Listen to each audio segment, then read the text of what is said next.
Alors pourquoi avoir choisi Marais? Donc je cherchais un petit village et j'avais entendu parler de ce village pour la fête de la musique. Il y a à peu près 5 à 6 000 visiteurs dans le village de 500 habitants. Au tout début, ce qui m'a attirée, c'était de travailler autour de la musique. Et à travers les visites avec les habitants, je me suis aperçue que j'allais étendre cette notion de musique à la notion de son, de la nature, puisque les enfants me disaient tout le temps « Ah, Marais, c'est super, on entend tout le temps les oiseaux ». J'ai travaillé à partir de la musique, du son ou des modes vibratoires. Il y a une œuvre à partir des chants d'oiseaux, donc d'avoir un lieu où on puisse ne pas être dans le visuel, mais s'asseoir et être dans l'écoute avec une amplification du son des oiseaux. Ensuite, il y a un projet avec un lavoir qui pour l'instant est abandonné, où il y aurait des enceintes Bluetooth. Et on vient avec notre portable et on peut lancer la musique qui nous plaît.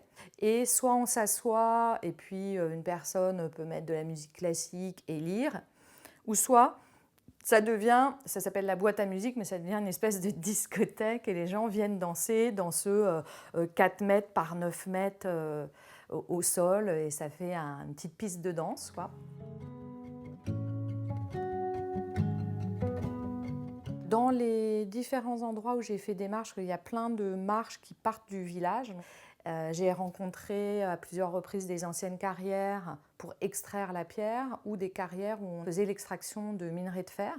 Et c'est sur l'histoire de Marais et la pierre qui s'appelle le grès-roussard. Et donc je m'y suis intéressée, je suis partie sur un projet où j'introduis un menhir dans le paysage parce que dans la partie nord du département, il y a plusieurs menhirs, mais Marais n'avait pas son menhir. Avec une dimension sonore, puisque c'est un menhir où il y a un trou, où on met sa tête à l'intérieur du trou, comme ça, et on fait un bourdonnement, et ce bourdonnement, en fait, est amplifié et va dans le corps osseux, et d'un seul coup, c'est comme si on se donnait son propre son à l'intérieur de son corps. Et le dernier projet s'appelle Le Cœur battant, qui est de nature différente, puisque c'est un travail que j'ai fait en collaboration avec un paysagiste, Maxime Vignol, qui travaille pour les CAUE Indre-et-Loire, pour réhabiliter le cœur du village, donc la place qui était une demande du maire. Et avec un architecte qui s'appelle Hervé Bourdillat, on a conçu une plateforme pour accueillir des groupes de musique en connexion avec un café associatif ouvert à nouveau en 2019.